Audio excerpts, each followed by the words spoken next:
Hi everyone, welcome back to my channel. Today I'm going to be sharing my thoughts on Janelle Monáe's single, Lipstick Lover.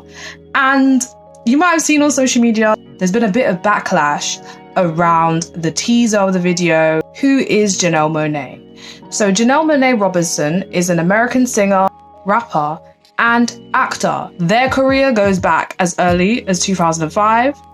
And I think for me, the first time I heard of Janelle Monáe was in 2010, the song Tightrope, which was quite funky, and that was released on their The Arc Android album. I want to touch on this in terms of how this era where they were heavily criticized for their style choices of wearing a suit and kind of having that kind of funk type of aesthetic was looked down upon. It was like, oh, why don't you dress more traditionally feminine, is basically what the undertone of that pushback onto Monáe was, right? Right now, Janelle Monáe is being seen as doing too much.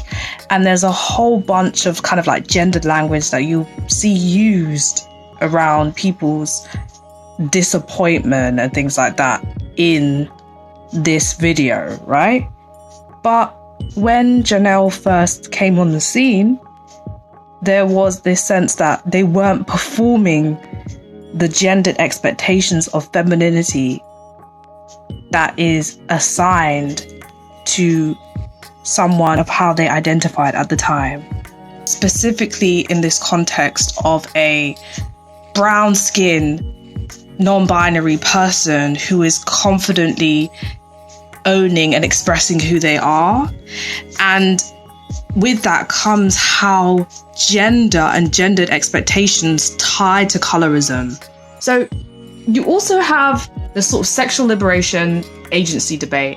And I think that this is a topic that I'm still figuring out my perspective on, because I think that it has layers to it. The reality is that when it comes to gender and gender identity, there are patterns around how naked Black bodies are feared, which in this context of Janelle as an AFAB person being dissected and pulled apart, particularly by, this rising incel movement, particularly by, this sort of Christian conservative perspectives and Christian conservative media, this links to that kind of morality and hedonism discussions that pop up also, and how when pop culture, there's these content music videos that are being filmed, you're seeing people saying that this is an end of society, and I think that reflects something that's deeper.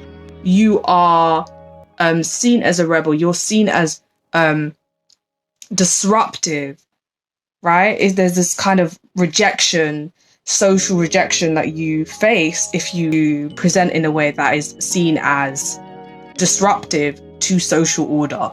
I think that that's something that has to be addressed in this, alongside the transphobia, alongside the queerphobia, and not wanting to see relationships outside of cis-het men. And I think as a light-skinned person, as a cis-het person also, I can't give you that full explanation around these issues. I don't have the experience. So it's really important that people support Black queer creators who are talking about this topic, especially those who are gender marginalized, who are brown skinned, who are darker skinned within the Black community, and those who discuss topics such as this. The way that Black people and our sexuality is portrayed in the media can be very damaging, and a lot of the images we see are heavily over-sexualized, and we know how this impacts us on a day-to-day basis. I kind of touched on it in terms of my video around Murad Murali.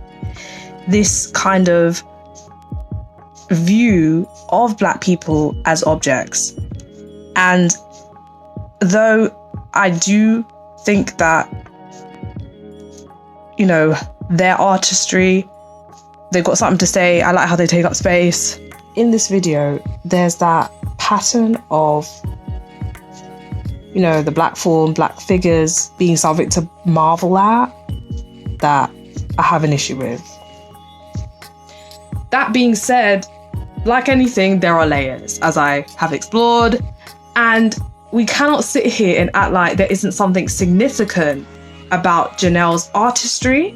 Obviously, I don't want to come across as celebrity worship because, as I said before, I'm an anti-capitalist. I'm not invested in the upper class, even if they can entertain us. Like, just because they entertain us, that doesn't mean that we have the same interests.